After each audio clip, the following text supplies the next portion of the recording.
একজন পুলিশ অফিসারকে উচিত শিক্ষা দিল একজন সবজি বিক্রেতা মহিলা। পুলিশ অফিসার মহিলার গায়ে হাত তুলেছিল। পাশে দাঁড়িয়ে সমস্ত মানুষ ভিডিও করছিল, কেউ কোনো প্রতিবাদ করছিল না। কিন্তু যখন সেই মহিলা ক্ষিপ্ত হয়ে এসে পুলিশ অফিসারকে ধরে ফেলল, তখন সেই পুলিশ অফিসারের 14 গোষ্ঠীকে শিক্ষা দিয়েছিল। আমাদের আজকের এই ভিডিওটি খুবই অবাক করা একটি ভিডিও, যেটি ইন্টারনেটে ব্যাপকভাবে ভাইরাল হচ্ছে এবং এই ভিডিওটি সকলের মন কেড়েছে।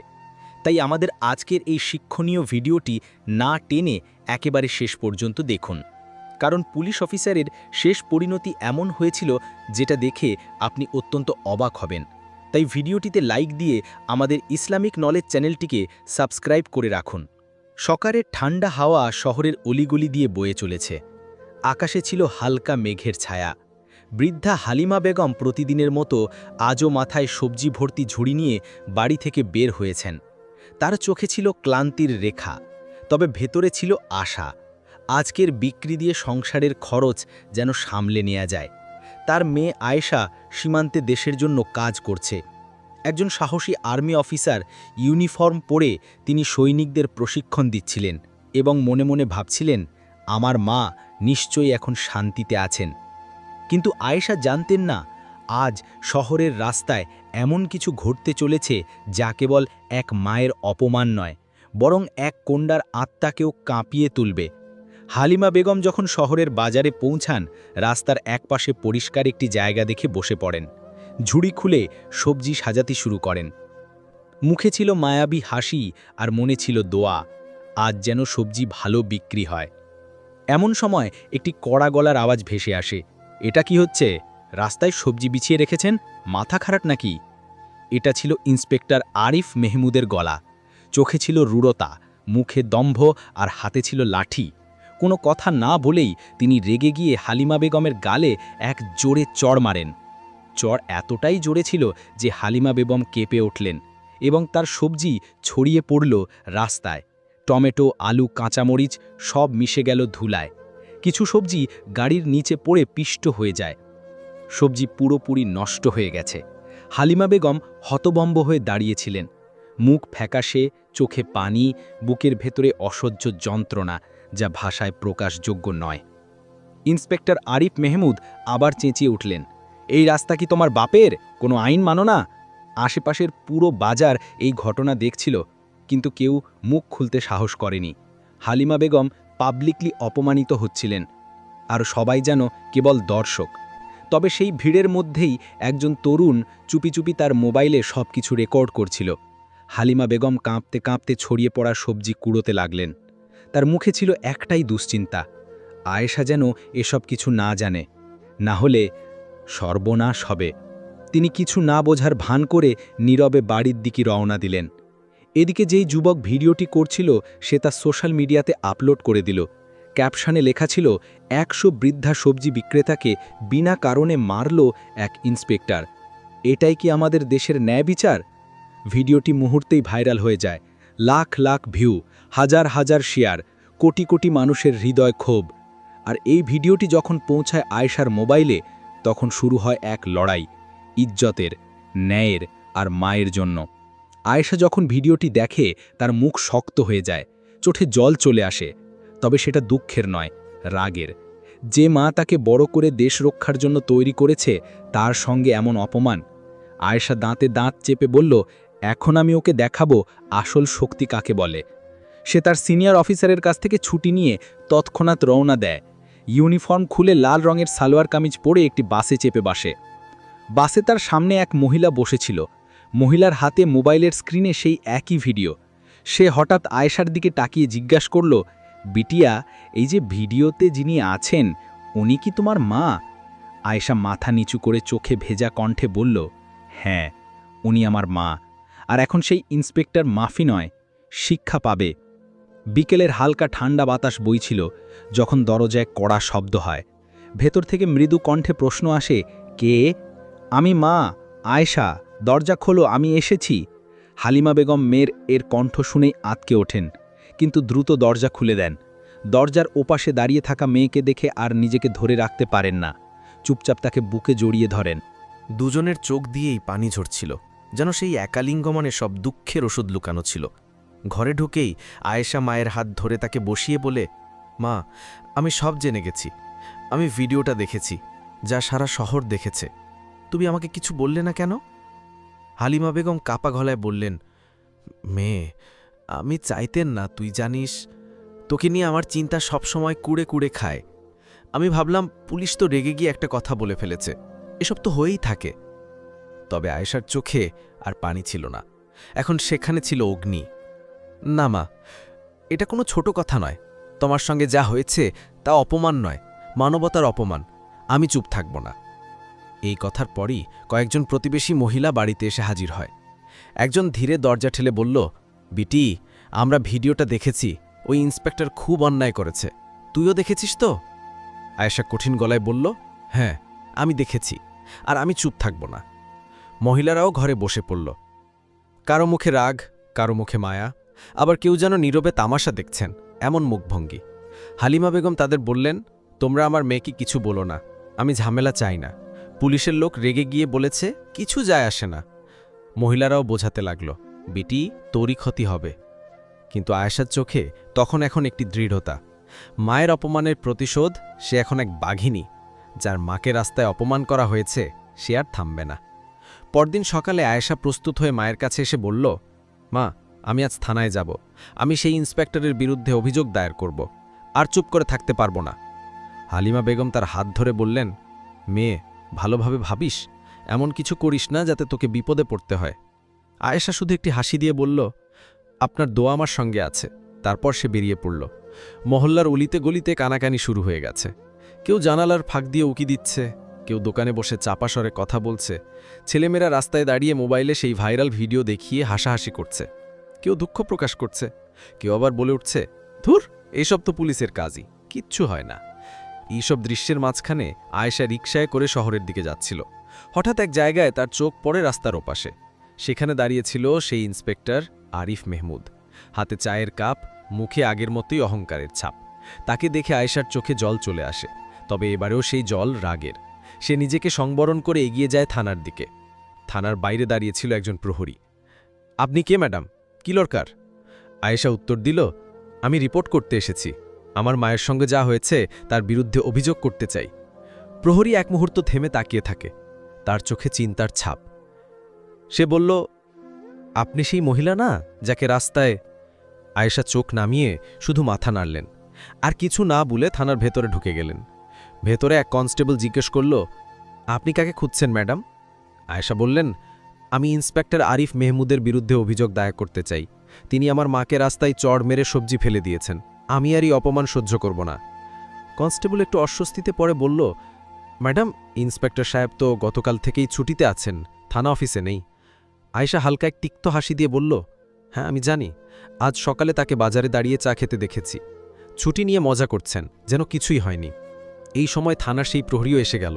বলল, ম্যাডাম, আপনি তো সেই মহিলা হালিমা বেগমের মেয়ে যাকে রাস্তায় অপমানিত করা হয়েছিল? আয়েশা গভীর এক শ্বাস নিয়ে বলল, হ্যাঁ, আমি সেই নারী যার মা পাবলিকলি অপমানিত হয়েছেন। আমি সেই মেয়ে যে এখন সত্যের জন্য লড়বে। এখন আমি সেই অপরাধীকে উন্মোচন করব যে পুলিশের ইউনিফর্মের আড়ালে লুকিয়ে আছে।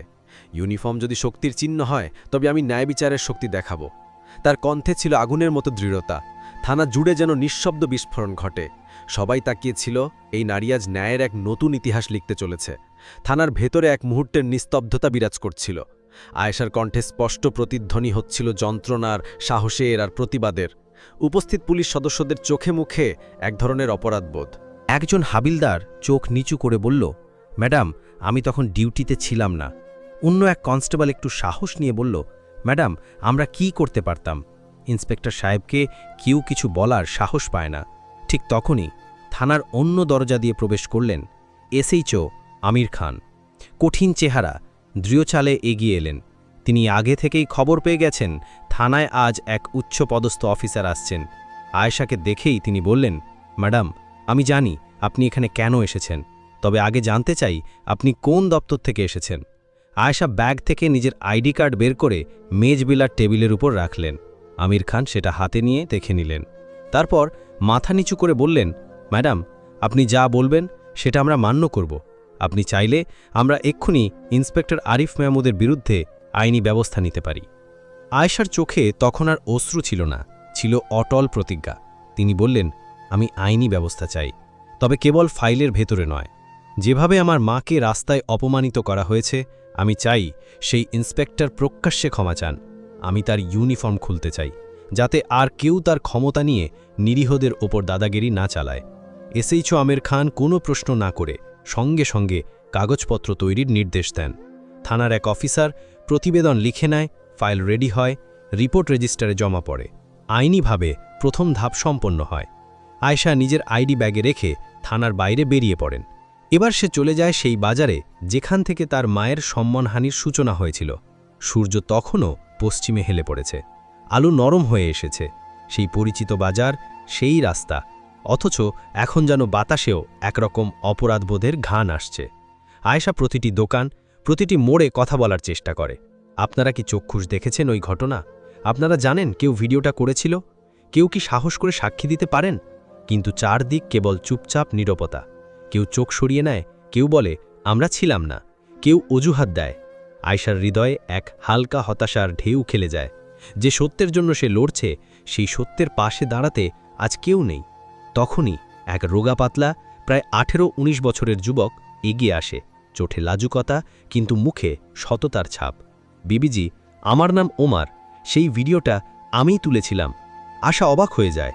তুমি? জি, আমার উদ্দেশ্য কাউকে ছোট করা ছিল না, কিন্তু যখন ইন্সপেক্টর সাহেব আপনার মায়ের গালে চড় মারেন এবং সবজি ফেলে দেন, তখন আমার সহ্য হয়নি। তখনই আমি ভিডিও করিও পোস্ট দিই। আয়েশার এবার কোমলতা ফিরে আসে। সে জিজ্ঞেস করল, তোমার কাছে কি ভিডিওর আসল কপি আছে, যেটা এডিট করা হয়নি? ওমর সঙ্গে সঙ্গে পকেট থেকে মোবাইল বের করে একটি ফোল্ডার খুলে ভিডিও দেখায়। আয়েশা মনোযোগ দিয়ে দেখে। ইন্সপেক্টরের দম্ভ, মায়ের কাঁপা চোখ, রাস্তায় ছড়িয়ে থাকা সবজি আর নীরব জনতা। তুমি কি আমাকে ভিডিওটা পাঠাতে পারবে? জি বিবিজি, তবে একটা অনুরোধ, আমার নাম যেন কোথাও প্রকাশ না হয়, বিপদ হতে পারে। আয়েশা তার কাঁধে হাত রেখে বলল, তুমি যে সত্যের পাশে দাঁড়িয়েছ, সেটাই তোমার সবচেয়ে বড় সাহস। আমি কথা দিচ্ছি, তোমার নাম কখনো প্রকাশ পাবে না, তুমি নিরাপদ থাকবে। এই সত্য প্রমাণ এখন এক নতুন যুদ্ধের অস্ত্র হয়ে উঠবে। আয়েশা জানে এখন তার আর ফিরে যাবার পথ নেই। ওমরের কাছ থেকে ভিডিও পেয়ে আয়েশা তৎক্ষণাৎ নিজের ল্যাপটপ বের করে, একটি নতুন ফোল্ডার তৈরি করে, নাম রাখে ইনসাফের সকাল। প্রথম ফাইল হিসেবে সেই আসল ভিডিও সেভ করে, দ্বিতীয় ফাইলে সংরক্ষণ করে থানায় জমা দেওয়া অভিযোগের কপি, তৃতীয় ফাইলে টাইপ করে তার নিজের হাতে লেখা প্রশ্ন, যা এখন সারা শহরের কাছে প্রশ্ন হয়ে দাঁড়াবে।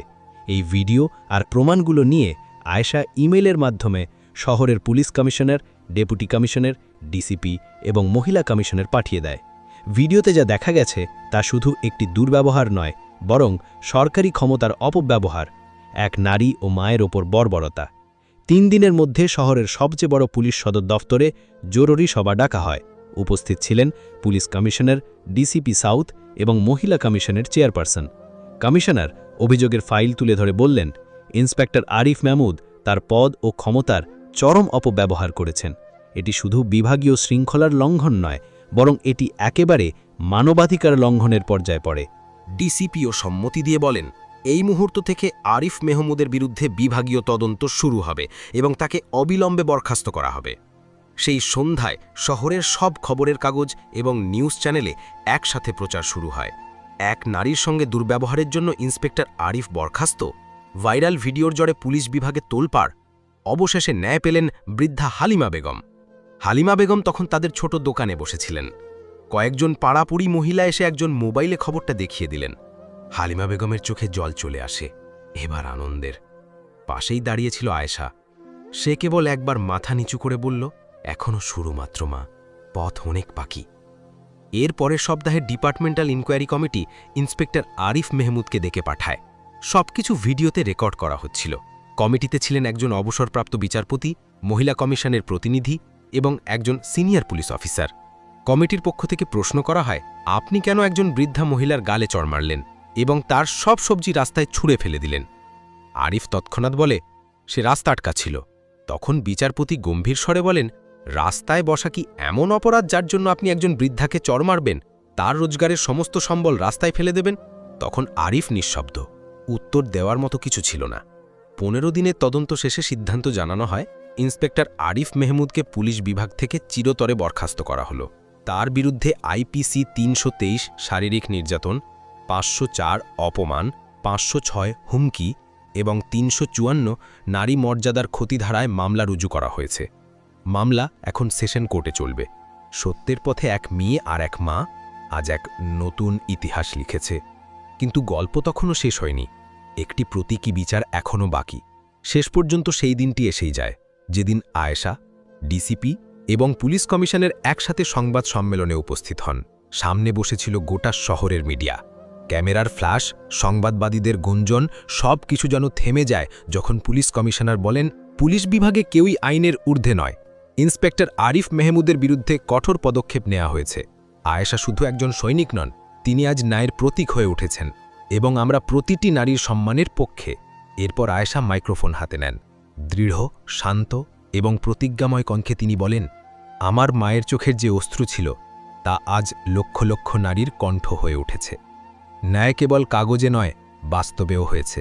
এবং আমি চাই আর কোনো মা যেন রাস্তায় অপমানিত না হন, আর কোনো মেয়ে যেন প্রতিশোধে জ্বলতে না হয়। এই সংবাদ সম্মেলনের ভিডিও পুরো দেশ জুড়ে ভাইরাল হয়। ১ মাস পর হালিমা বেগম আর রাস্তায় বসে সবজি বিক্রি করেন না। এখন তার একটি ছোট পাকা দোকান আছে, যার নাম রাখা হয়েছে ইজ্জতের বাজার। সেই দোকানের নিচে ছোট্ট একটা লাইন ঝুলে আছে, এক মায়ের লড়াইয়ের স্মৃতি। আর উমার, যে ছিল এক সাধারণ যুবক, আজ সে লোকাল এক মিডিয়া চ্যানেলের রিপোর্টার হয়ে উঠেছে। তার ক্যামেরায় এখন সত্য প্রকাশের অস্ত্র। আর আয়েশা, সে এখনও সেনাবাহিনীতে কর্মরত। দেশের সীমান্ত পাহারা দেয় ঠিকই, কিন্তু তার নামের পাশে এখন আরেকটা নতুন উপাধি লেখা থাকে, ন্যায়ের রক্ষক। এই গল্প শুধু এক মায়ের নয়, এই গল্প ১ লক্ষ মায়ের। এই গল্প শুধু এক মেয়ের নয়, এই গল্প সেই সকল কন্যাদের যারা অন্যায়ের সামনে মাথা নত করে না। বন্ধুরা, এই সত্য কাহিনী যদি আপনার হৃদয় স্পর্শ করে, তাহলে এটিকে ছড়িয়ে দিন, যেন প্রতিটি গলির মোড়ে, প্রতিটি শহরের কোণে এই বার্তাটা পৌঁছে যায়। ইনসাফ হয় যদি কেউ দাঁড়িয়ে যায় সাহসে, ভালোবাসায় আর বিশ্বাসে। এই ছিল আজকের ভিডিও। ভিডিওটি ভালো লাগলে লাইক দেবেন এবং চ্যানেলটি সাবস্ক্রাইব করবেন।